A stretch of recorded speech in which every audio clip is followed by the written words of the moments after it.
刘演对小乔的敷衍提亲与对苏娥皇的隆重求娶形成鲜明对比，烈属诱与烈奢丽，轻慢与珍视，爱与不爱一目了然。他是复夺为却未毁容的苏娥皇保留风的与尊严，临终仍在为他谋划，全是算计中竟藏着一片真心。刘演是梁牙国少主，却被父亲厌弃，很长一段期间都生活在乔家，和小乔有青梅竹马的情分。一个是乔家家主的侄女，一个是梁牙国少主，两人有了婚约，也算得上是门当户对。但在魏少打着朱李肃灭乔族的名头之时，刘家明显是想要轻慢小乔。在那个时代，猎奢丽受下聘才是大户人家的做法，可刘演去乔家提亲的时候，只抓了鸡之属幼，把轻视明晃晃地摆在脸上。对于刘家而言，当时的小乔能嫁给刘演已经是高攀，对于刘家的做法，刘演选择默认。刘演对小乔有情分，却不是爱。他和小乔有从小一起长大的情分，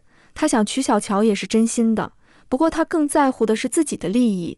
在小乔选择魏少的时候，他会毫不犹豫舍弃他。魏少与乔家有仇，却依旧在决定迎娶小乔的时候，亲自去猎奢丽寿。刘演不仅不爱小乔，且不尊重他。大乔有了心上人，小乔嫁给了魏少，而刘演最终也选择了苏娥皇。对待苏娥皇，开始或许出于算计，后来却付出了真情。苏娥皇算计魏少被处刑，失去了引以为傲的容貌，可他手中几万兵马依旧让不少人虎视眈眈。苏家一直想拿苏娥皇去换取巨大的利益，此时是刘演站了出来，提出愿意三媒六聘，风风光光让苏娥皇做他的王妃。苏娥皇嫁给过边州陈祥，又毁了容貌，即便手中有兵马，大多求娶她的人也只是看中了利益，给苏娥皇的也只是妾的位置。此时是刘演已经是梁牙国的国君，他不仅提出迎娶苏娥皇，在还有的礼节上也从魏亏带过他半分，给两县之地为苏娥皇的封地，给两被聘礼迎娶苏娥皇，甚至带着一队人马亲自上山为苏娥皇打奢丽寿，足以看出他对苏娥皇的良苦用心。刘演2次求娶，一次为小乔，不过他对小乔实在是敷衍，全然不顾乔家人的脸面；一次是为苏娥皇，却把礼节做足了。小乔不选择他，他会毫不犹豫除掉小乔，而他临终之前还在为苏娥皇打算。不得不说，爱与不爱实在是太明显了。刘演的却不是什么好人，是父杀兄登上梁牙国国主的位置，但他对苏娥皇却是真心，即便苏娥皇的提议让他损失惨重，他也从未怪过他半分。刘演不爱小乔，为何对苏娥皇情有独钟？刘演和小乔有一起长大的情分，他也曾去乔家提亲，不过他并不爱小乔，两人成婚也不过是联姻罢了。在下聘和小乔选择魏少，他的态度都能够看出来，对小乔冷漠，可他对苏娥皇却是情有独钟，为了苏娥皇做了不少事。论容貌和能力，小乔都不逊色于苏娥皇，为何刘演会更爱苏娥皇呢？苏娥皇和刘演在一起的时候容貌被毁，天下人不知道，刘演却一清二楚。可他并不嫌弃苏娥皇，在旁人想要纳苏娥皇为妾的时候，也是他站出来拿出丰厚聘礼，提出风光让苏娥皇做自己的王妃。刘演对苏娥皇的感情完全是起于利益，终于同病相怜。苏娥皇在嫁给刘演之前，曾嫁给了边州之主陈祥，陈祥非常喜欢苏娥皇，为他建造了一座玉楼，玉楼夫人的名声从此传了出来。陈祥去世，担忧苏娥皇被人迫害，便留下了忠心的属下护着他。苏娥皇手中突然得到了几万兵马，这在乱世之中，即便苏娥皇嫁过一次人，她也是香饽饽。再者，她容貌艳丽，更有预言她命格极贵，她嫁给谁，谁就会成为未来的中原之主。刘演当初愿意娶她，也有这方面的考虑。苏娥皇的价值可比当初的小乔大得多。苏娥皇和刘演有相似的经历，刘演是父杀弟，为天下人所不齿，不少人都看不起刘演的行径，而苏娥皇能够理解他。刘演从小寄人篱下，在燕州长大，即便乔家人不为难他，堂堂梁牙国少主也难免会有寄人篱下的感觉。苏娥皇从现在于郡长大，他和刘演一样，都是不被家人宠爱，被当成棋子送给他人。刘演被家人利用，失去价值后又被背弃，每天都惶惶不可终日，害怕自己被取代。而小乔不一样，小乔从小便是在家人疼爱中长大的，即便幼年失去母亲，却有丁夫人是他未亲女。刘演和苏娥皇是一路人，为达目的不择手段，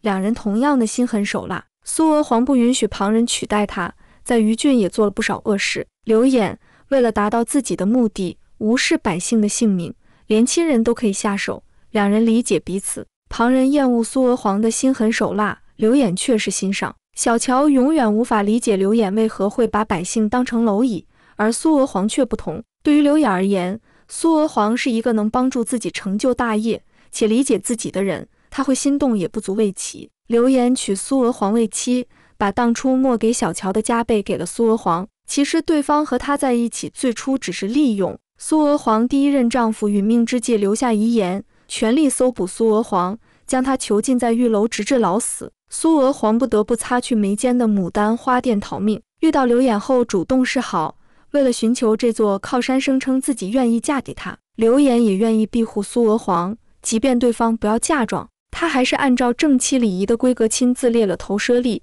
并将名下2块封的给苏娥皇。然而后来苏娥皇因为搞事情被魏少削掉鼻子，不得不戴上面具。尽管如此，刘演依旧不离不弃，还说此生只爱他一个人。刘演表面看着正常，实际上已经疯了。身为梁牙国世子，他将来本就是继承皇位的不二人选，却偏偏要弑父夺位。朝中臣子在旁劝谏，他直接将人发配到边疆当苦力。不仅如此，刘演上位后独宠苏娥皇一人，叔父刘禅劝他为大局考虑，不要给苏娥皇太多权力。然而刘演却觉得他在挑战皇权，直接将其杀害，简直是愚蠢的代名词。难怪最后魏少不放过他。刘演死后，苏娥皇才察觉到他的爱，毫不犹豫殉情，选择追随他而去。苏娥皇一生被许3次，嫁了2次，却始终不信魏宝、陈翔、刘演的真心。他以为爱是利益的交换，却不知自己早已被深爱3次，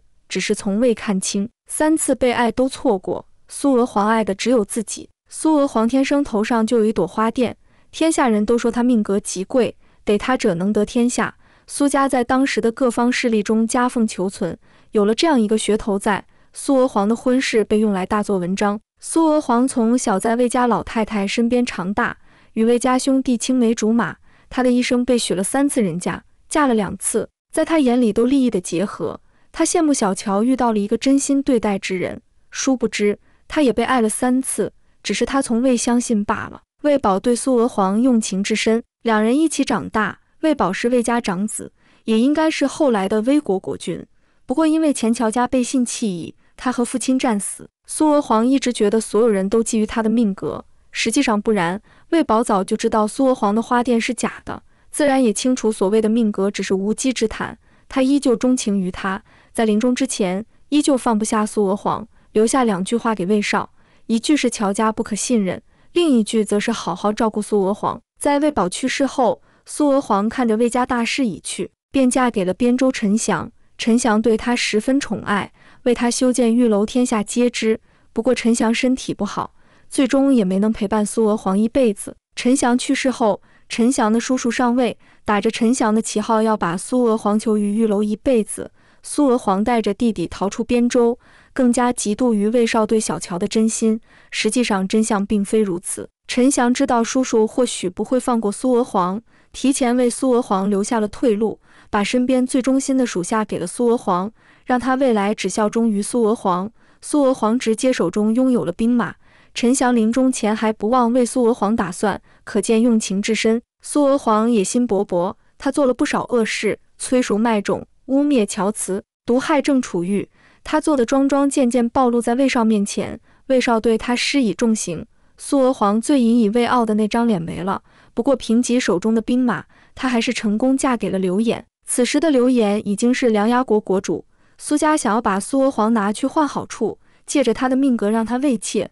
刘演站出来提出愿意风光娶她为王妃，当初没有给小乔打的猞猁兽，也亲自去为苏娥皇列德。刘演把自己身边亲随的5000精锐留在苏娥皇身边，只为了保护她，也想好了自己战败后苏娥皇的后路。刘演提出娶苏娥皇的却是为了他手上的兵马，可他的心中对苏娥皇也的确有情，即便知道苏娥皇容貌被毁，他也毫不在意。魏宝、陈翔、刘演3人都是真心爱过苏娥皇的，不过苏娥皇自己不愿意相信罢了，他不相信有人对他真情，一次次错过身边真心对他之人。